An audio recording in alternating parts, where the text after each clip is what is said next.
गेल्या काही दिवसांपासून पुण्यातल्या हनुमान टेकडीवर फिरायला आणि मॉर्निंग वॉकला जाणाऱ्या अनेकांना लुटण्याच्या घटना सातत्यानं वाढल्याचं समोर आलेलं होतं। या अनुषंगानं पुणे पोलिसांनी तपास करत टेकडीवर चोरी आणि चेन स्नॅचिंग करणाऱ्या टोळीला आज जेरबंद केलाय।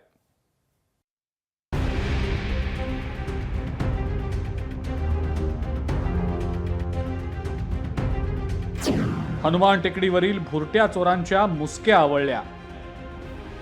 नागरिकांना लुटणारे भुरटे पोलिसांकडून जेरबंद। चोरी चेन स्नॅचिंग करणारी टोळी जेरबंद।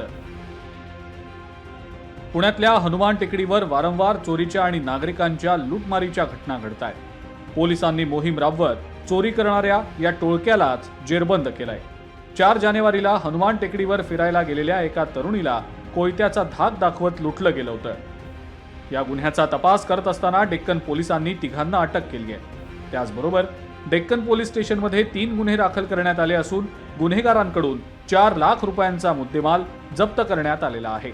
हा दोघांनी हे 4 गुन्हे केले होते आणि त्यांच्याकडून 4 गुन्ह्याचा जे आहे ते मुद्देमाल जवळपास 4 तोले सोना ते पण हस्तगत करण्यात आलेला आहे। असे आमच्याकडे आता सध्यापर्यंत 4 गुन्हे उघडकीस आणले आहे।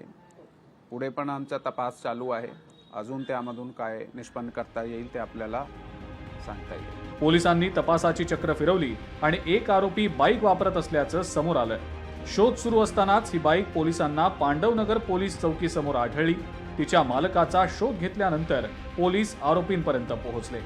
ह्या गुन्ह्यामध्ये ज्यावेळी ही गुन्हा आमच्याकडे रिपोर्ट झाला मग परत तसे प्रकारचा व्हेइकल आम्हाला दिसला। ते व्हेइकलचा नंबर ना होता, परंतु त्या व्हेइकलवर कुठले कुठले प्रकारचे चित्र आहे, कुठले कुठले प्रकारचे त्याचा कलर आहे, त्याची मेक काय आहे, कंपनी काय आहे, ते सगळ्याचा शोध लावून आमची जे डीबी पथक आहे त्या टीमने फिरून त्याचा ते उघडकीस आणले। काही महिन्यांपूर्वीच पुण्यातल्या एका घाटात अशाच प्रकारे लूटमार करत तरुणीवर अत्याचार करण्यात आले होते। त्यानंतर पोलिसांनी अशा घटना घडू नयेत यासाठी टेकड्यांवर सुरक्षा उपाययोजना सुरू देखील केल्या। मात्र पुन्हा एकदा टेकड्यांवरील सुरक्षा राम भरोसे असल्याचं समोर आलेलं आहे।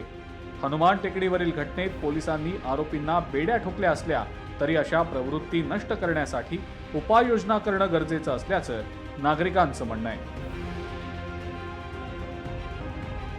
अमोल धर्माधिकारी, लोकशाही मराठी, पुणे। लोकशाही मराठी ऐका, पहा, जागरूक रहा।